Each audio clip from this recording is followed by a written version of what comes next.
തളപതി വിജയുടെ the greatest of all time. ഞാൻ ഈ ഒരു സിനിമ കണ്ടതിന് ശേഷം ഇതിനൊരു ഫസ്റ്റ് ഇംപ്രഷൻ വീഡിയോ പോസ്റ്റ് ചെയ്തിട്ടുണ്ടായിരുന്നു. കാരണം എനിക്കിത് കണ്ടെത്തിയപ്പോൾ തന്നെ എന്താണ് ഈ സിനിമയെ കുറിച്ച് തോന്നിയത്, അതിനെക്കുറിച്ച് കുറച്ച് കാര്യങ്ങൾ ഞാൻ ഈ വീഡിയോയിൽ പറഞ്ഞത്. കാരണം ഒരു 3 മണിക്കൂർ സിനിമയെ കുറിച്ചിട്ട് നമുക്ക് പെട്ടെന്ന് ആലോചിച്ചെടുത്ത് പറയാനായിട്ട് അധികം സാധിക്കില്ല. കാരണം അതൊരു ചെറിയൊരു വീഡിയോ ആയിരുന്നു, ചെറിയ ലെങ്ത് ഉള്ളതായിരുന്നു. അപ്പോൾ ആ ഒരു വീഡിയോയിൽ പറയാത്ത കാര്യങ്ങൾ അതായിരിക്കും ഞാൻ ഈ ഒരു വീഡിയോയിൽ പറയേണ്ടത്. കുറച്ചധികം ലെങ്ത് കൂടുതലായിരിക്കും, അത് കാരണം ഓരോ കാര്യങ്ങളും എടുത്തെടുത്ത് പറയുന്നുണ്ടാവും. അപ്പോൾ വീഡിയോയിൽ കിടക്കാം. അങ്ങനെയാണെങ്കിൽ ഇതിലെനിക്ക് ആ ഒരു സിനിമയിലെ മെയിൻ ഒരു പോരായ്മയായിട്ട് തോന്നിയതെന്ന് വെച്ചിട്ടുണ്ടെങ്കിൽ ഇതിന്റെ ലെങ്ത് ആണ്, ഭയങ്കരമായ ലെങ്ത്. കാരണം 3 മണിക്കൂർ 5 മിനിറ്റ് ലെങ്ത് എന്ന് പറയുമ്പോൾ എനിക്ക് പേഴ്സണലി ഓക്കെ ആയിരുന്നു. പക്ഷെ എത്ര ഓഡിയൻസിന് അത് ഓക്കെ ആവുമെന്ന് എനിക്ക് അറിയാൻ പറ്റില്ല. കാരണം ഇപ്പൊ ലേറ്റസ്റ്റ് ആയിട്ട് ഇറങ്ങിയ ഇന്ത്യൻ 2 ഇതിന്റെ തിയേറ്ററിൽ ആദ്യം വന്ന ഔട്ട്പുട്ട് എന്ന് പറഞ്ഞിട്ടുണ്ടെങ്കിൽ 3 മണിക്കൂർ ലെങ്ത് ആയിരുന്നു. പിന്നെ ആകെ പ്രശ്നമായി എന്ന് പറഞ്ഞപ്പോഴാണ് വീണ്ടും ഒരു 1/4 മണിക്കൂർ കുറച്ചിട്ടാണ് വീണ്ടും ആ തിയേറ്ററിൽ പുതിയ പ്രിന്റ് കൊടുക്കുകയും OTT വന്നപ്പോഴും 2 മണിക്കൂർ 45 മിനിറ്റ് സംതിങ് എത്രയോ ഉണ്ടായിരുന്നു ഇന്ത്യൻ 2. പക്ഷെ ഗോട്ടിൽ വരുമ്പോൾ 3 മണിക്കൂർ 5 മിനിറ്റ് കണ്ടപ്പോൾ ഞാൻ വിചാരിച്ചു കാര്യമായിട്ട് എന്തെങ്കിലും സംഭവങ്ങൾ ഉണ്ടായിരുന്നു. പക്ഷെ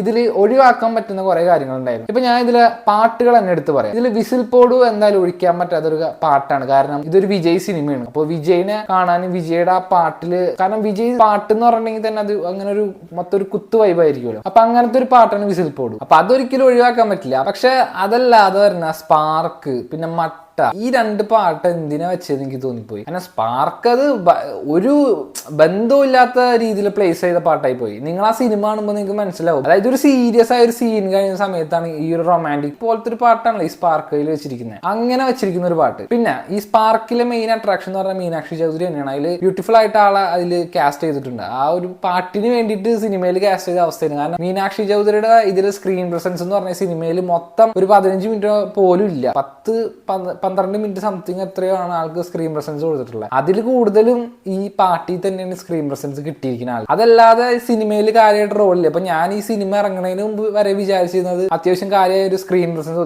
അങ്ങനൊന്നും ഇല്ല. കാരണം ഇതിൽ മെയിൻ ആയിട്ടുള്ള ഫീമെയിൽ ലീഡ് എന്ന് പറയുന്നത് സ്നേഹ തന്നെയാണ്, വിജയുടെ വൈഫായിട്ട്. അതങ്ങനെ. ഇനിയിപ്പോ യങ്ങർ ആയിട്ടുള്ള വിജയ്, അത് ഏറ്റവും കൂടുതൽ ഈ ഒരു പാട്ട് വന്നപ്പോൾ ഏറ്റവും ട്രോൾ ചെയ്തപ്പെട്ട ഒരു സംഭവമാണ് നമ്മളെ പ്രേമലൂല് അമൽ ഡേവിസ് ആയിട്ട് ഇങ്ങനെ കണക്ട് ചെയ്ത്. കാരണം ആ താടിയും മീശയൊക്കെ ഏകദേശം ഒരു സിമിലാരിറ്റി ഉണ്ടായിരുന്നു. പക്ഷേ എനിക്കിത് തിയേറ്ററിൽ കണ്ടപ്പോൾ, കാരണം അതില് DAGing നടത്തിയിട്ടുണ്ട്. കാരണം വിജയുടെ ജസ്റ്റ് താടി മീശ എടുക്കാൻ മാത്രമല്ല ചെയ്തിരിക്കുന്നത്, കാരണം സ്കിന്നിൽ ചെറിയ വ്യത്യാസം വരുത്തിയിട്ടുണ്ട്. അതൊക്കെ ഭംഗിയായിരുന്നു. പക്ഷെ അതിന്റെയും യങ്ങറായിട്ടൊരു വിജയുണ്ട്.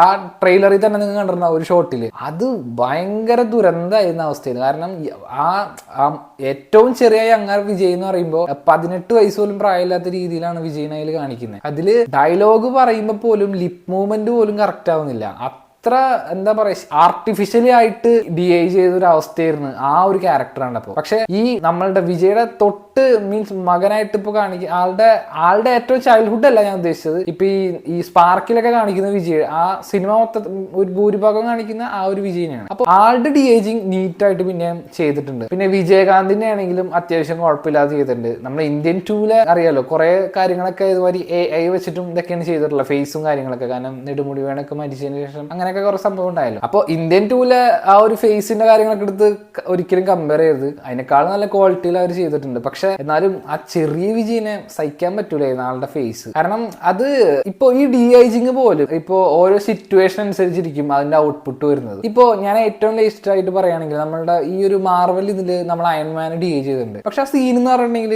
ഭയങ്കര ഒരു ഇമോഷണൽ സീനാണ്, അതല്ലാതെ ഭയങ്കര വയലൻസ് അങ്ങനത്തെ ഒന്നുമില്ല. പക്ഷെ ഈ സംഭവത്തിൽ അങ്ങനെയല്ല. കാരണം നമുക്ക് നമ്മളുടെ ആ ഒരു ബോഡി മൂവ്മെന്റ്സ് വരുമ്പോൾ പിക്സൽസ് ഇതെല്ലാം ഗ്ലിച്ചർ ചെയ്ത് അങ്ങനത്തെ ഒരു അവസ്ഥയുണ്ട്. അപ്പൊ അത് നീറ്റായിട്ട് റൺ ചെയ്യണമെങ്കിൽ അതിനനുസരിച്ച് പ്രൊഡക്ഷൻ കോസ്റ്റ് വരും. ഇതിപ്പോ ഈ സംഭവം ചെയ്തത് ഹോളിവുഡിലെ ഏറ്റവും വലിയൊരു സ്റ്റുഡിയോ ആണ് ഈ ഒരു DIGing ചെയ്തിരിക്കുന്നത്, ഈ ഒരു ഗ്രേറ്റസ്റ്റ് ഓഫ് ഓൾ ടൈമിന് വേണ്ടി. കാരണം ആ സമയത്ത് ഹോളിവുഡിൽ മറ്റേ AI കാരണമുള്ള സ്ട്രൈക്ക് നടക്കണമായിരുന്നു, ഇവർക്ക് വേറെ വർക്കൊന്നും കിട്ടണ്ടായിരുന്നില്ല. കാരണം അന്ന് പ്രൊഡക്ഷൻ കംപ്ലീറ്റ് ഹോളിവുഡിൽ അങ്ങനെ ഒരു അവസ്ഥ ഉണ്ടായിരുന്നു, നിങ്ങൾ നോക്കുകയാണെങ്കിൽ അറിയാൻ പറ്റും. അങ്ങനത്തെ ഒരു സമയത്താണ് ഈ ഒരു ഇന്ത്യൻ സിനിമ അവർക്ക് കിട്ടുന്നത്. എന്നൊക്കെയാണ് അർച്ചന കൽപ്പത്തി ഭയങ്കര ഇന്റർവ്യൂവിൽ ഒന്ന് തള്ളണ്ടായിരുന്നു കേട്ടോ. ആ ഒരു സ്റ്റുഡിയോ, കാരണം അവഞ്ചേഴ്സ് ഒക്കെ ചെയ്തിട്ടുള്ള സ്റ്റുഡിയോ ആണ് ഇതിന് DIGing ചെയ്തിട്ടുള്ളത്. അതിന്റെ ഒരു ഔട്ട്പുട്ട് പക്ഷെ കാണാനില്ല. കാരണം ഏറ്റവും ചെറിയ വിജയാണ് ഏറ്റവും ദുരന്തമായി. പക്ഷെ കാരണം വിജയുടെ മോനായിട്ട് ബാക്കി സീനുകളൊക്കെ ഒന്നും അത് വലിയ അത്ര ബുദ്ധിമുട്ടായിട്ട് തോന്നിയില്ല. പക്ഷെ DIGing എന്തായാലും മൊത്തത്തിൽ എടുത്ത് നോക്കുകയാണെങ്കിൽ കുറച്ച് സീനായിരുന്നു DIGing. പിന്നെ എനിക്ക് എടുത്തു പറയേണ്ട ഒന്നാണ് യുവൻ ശങ്കർ രാജയുടെ മ്യൂസിക്. കാരണം യുവന്റെ പാട്ടുകളൊക്കെ ഇറങ്ങിയപ്പോൾ ഭയങ്കര എന്താ പറയാ നെഗറ്റീവ്സിന്റെ അങ്ങേ അറ്റായിരുന്നു. പക്ഷെ യുവൻ ഇതില്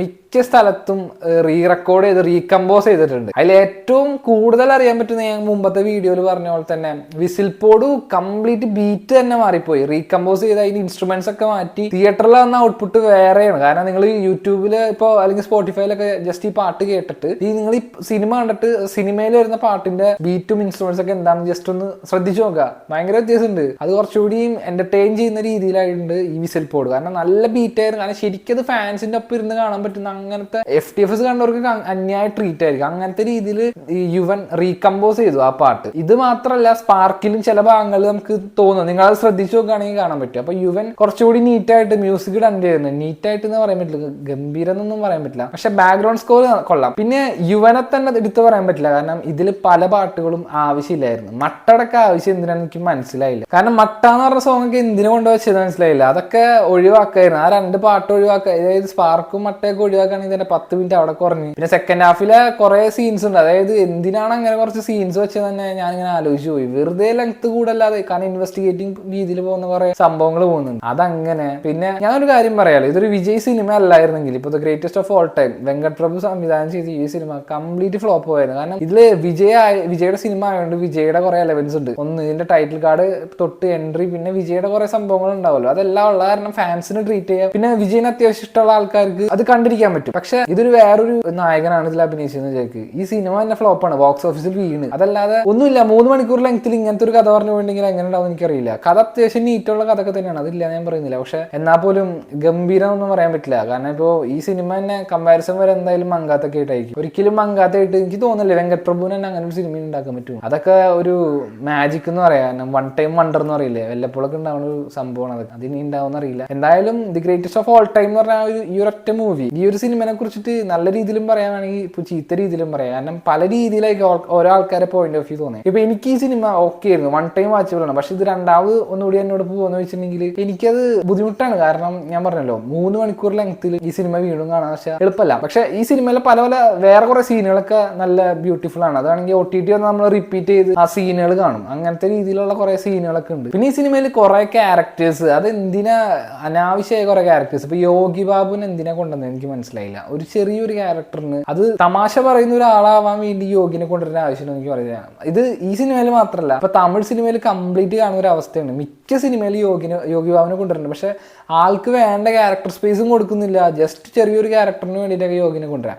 ഈ സെയിം സംഭവമാണ് ഇപ്പൊ ഗുരുവായൂരപ്പടയിൽ യോഗിനെ കൊണ്ടുവന്നത്. ഒരു കാര്യം ഉണ്ടായിരുന്നില്ല. കാരണം പുള്ളിക്ക് ആ കഥയിൽ ഡിമാൻഡ് ചെയ്യുന്ന ഒരു റോള് പോലും ഉണ്ടായിരുന്നില്ല. ചെറിയൊരു തമിഴ് ഫ്രണ്ട് റോള് വേറെ ആരെങ്കിലും വേണ്ടി ചെയ്യാവുന്നുള്ളൂ. പക്ഷെ യോഗി ബാബു ഇപ്പോൾ ഇങ്ങനെ ചെറിയ റോളുകൾ ചെയ്ത് കണ്ട് ഇപ്പൊ കാരണം എനിക്ക് ഏറ്റവും ഫേവറേറ്റ് ആയ ഒരു നടനായിരുന്നു യോഗി. കാരണം ഇപ്പൊ ആള് ചൂസ് ചെയ്യുന്ന റോൾസ് പോലും ശരിയല്ല എന്ന് എനിക്ക് തോന്നി തുടങ്ങി. അങ്ങനെ പിന്നെ ഈ യോഗിയുടെ ക്യാരക്ടർ മാത്രമല്ല, പല ക്യാരക്ടേഴ്സിന്റെ ആവശ്യം ഉണ്ടായിരുന്നില്ല. ഇപ്പൊ ഇതിൽ തന്നെ ക്യാമിയോ ആയിട്ട് വന്ന ആൾക്കാർ, ഇപ്പൊ അതിനെക്കുറിച്ച് ഡീറ്റെയിൽ ആയിട്ട് ഞാൻ എന്തായാലും ആ ഒരു പോയില് ചെയ്തിട്ടുള്ള ഒരു വീഡിയോ എന്തായാലും ഇടും, ഇതിന്റെ ഒരു റിവ്യൂ. അതിൽ ഞാൻ വലിച്ചു കീറി പറയാം എന്തായാലും ആരൊക്കെയാണ് ക്യാമിയോസ്, അവരെ കുറിച്ചിട്ട് എന്തായാലും ഞാൻ അതിൽ പറയുന്നുണ്ടാവും. അപ്പോൾ ആ ക്യാമിയോസിനെ തന്നെ എടുത്ത് കളയായിരുന്നു. കാരണം വലിയ അത്യാവശ്യം നല്ല ആൾക്കാരൊക്കെ തന്നെയാണ് അതിൽ വന്നത്. അവർക്ക് എന്തായാലും ഒരു ചെറിയ റെമ്യൂണറേഷൻ കൊടുത്തിട്ടുണ്ടാവുമല്ലോ. ഈ സിനിമയുടെ ബഡ്ജറ്റ് 400 കോടി എന്നൊന്നും നിങ്ങൾ നോക്കണ്ട. കാരണം ഇതിൽ വിജയുടെ മാത്രം സാലറി 200 കോടി ഉണ്ട്. അപ്പോൾ 200 കോടി, കാരണം ഇതിലിപ്പോൾ അർച്ചന പറഞ്ഞത് GST അടക്കം 350 കോടിയാണ് ഈ സിനിമയുടെ പ്രൊഡക്ഷൻ കോസ്റ്റ് എന്നാണ് ടോട്ടലി പറഞ്ഞത്. അപ്പോൾ 150 കോടിയാണ് എക്സാക്ട്ലി ഇതിന്റെ പ്രൊഡക്ഷൻ കോസ്റ്റ് ആയിട്ടുള്ളത്. അപ്പോൾ 150 കോടിക്കാണ് വിജയുടെ സാലറി ഒഴിച്ച് ബാക്കി പ്രൊഡക്ഷൻ, ബാക്കിയുള്ള ആൾക്കാരുടെ സാലറി എല്ലാം കൂടി ഉണ്ടാക്കിയ ഒരു സിനിമ. അതിന് ഈ 3 മണിക്കൂർ ലെങ്ത്തിൽ അത്രയും ഷൂട്ട് ചെയ്യണ്ടേ. അപ്പൊ അതിന്റെ ഒരു പ്രൊഡക്ഷൻ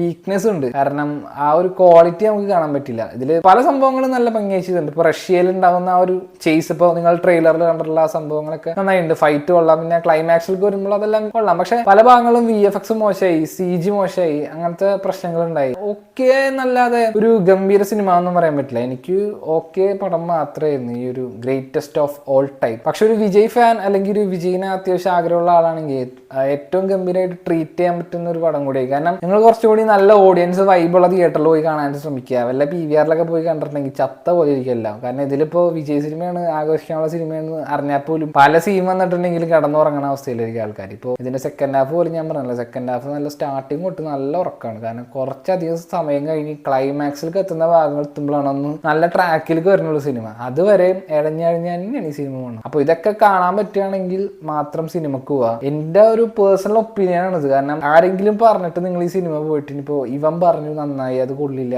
എന്ന് തോന്നിയിട്ട് കാര്യമില്ല. കാരണം എല്ലാ സിനിമയും ഓരോ ആൾക്കാർക്ക് ഇപ്പോൾ പല രീതിയിലായിരിക്കാം. എനിക്കിപ്പോൾ സിനിമ ഞാൻ പറഞ്ഞല്ലോ ഓക്കെയാണ്, ജസ്റ്റ് ഒരു ആവറേജ് മൂവി ആയിട്ട് എനിക്ക് ഇത് ഫീൽ ചെയ്തിട്ടുള്ളൂ. പക്ഷേ ഒരു വിജയ് ഫാൻ എന്നുള്ള രീതിയിൽ നോക്കുകയാണെങ്കിൽ കുറച്ചുകൂടി ബെറ്റർ ആയിട്ട് തോന്നാം, അങ്ങനത്തെ രീതിയിലും തോന്നാം. അങ്ങനത്തെ രീതിയിലുള്ള ഒരു എന്റർടൈനർ, കൊമേഴ്ഷ്യൽ എന്റർടൈനർ തന്നെയാണ്. അതിനുള്ള സംഭവങ്ങളൊക്കെ ഇതിൽ വെച്ച് കൊടുത്തിട്ടുണ്ട്, പാട്ടും സംഭവം എല്ലാം ആയിട്ട്. പക്ഷെ ലെങ്ത് അന്യായ ലെങ്ത് ആയി പോയി. അപ്പൊ ഇതൊക്കെയാണ് എനിക്ക് ഗോട്ടിനെ കുറിച്ച് സ്പോയിൽ ചെയ്യാതെ പറയാനുള്ള കാര്യങ്ങൾ. ഇനി അടുത്ത വീഡിയോയിൽ കംപ്ലീറ്റ് ഞാൻ എല്ലാത്തിനെയും കുറിച്ചിട്ടൊരു റിവ്യൂ പറയുന്നുണ്ടാവും, അതിൽ സ്പോയിലേഴ്സ് ഒക്കെ ഉണ്ടാവും. അപ്പൊ അടുത്ത വീഡിയോയിൽ അതിനെ കുറിച്ചിട്ടുള്ള ഒരു വീഡിയോ നെക്സ്റ്റ് ചെയ്യാൻ വരുന്നുണ്ട്. അപ്പൊ അടുത്ത വീഡിയോയിൽ കാണാം. ബൈ.